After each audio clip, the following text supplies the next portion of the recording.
For adding credits to any of the families, the admin can navigate to the Add Credit page from the sidebar. Once they click on this page, the Add Credit page would open up. Now here, the admin would need to select the family to whom they want to add the credit for. Once the family is selected, now there are two text which the credit can be added. One is the amount and the second one is the hours.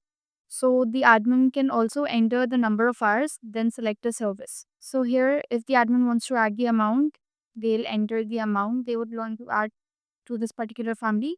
Once the amount is entered, the admin can choose to add any description. Once all the details have been entered, here you can see what is the current balance that this family is on.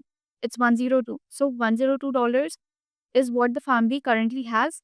And on top of this, $120 is being added by the admin.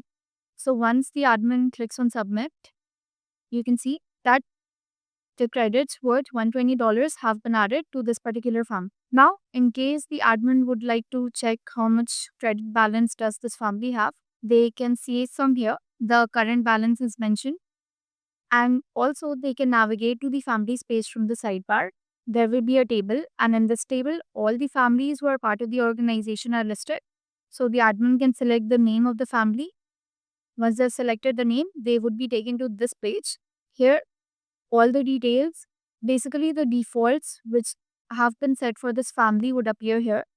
And now on the right side, on the top, you can see that there is a card in which the admin can view how much credit this particular family has. If the admin wants to add credit, they can also directly click on this button from this page and they can do the same process here. So this is how the admin can add credits to a particular farm.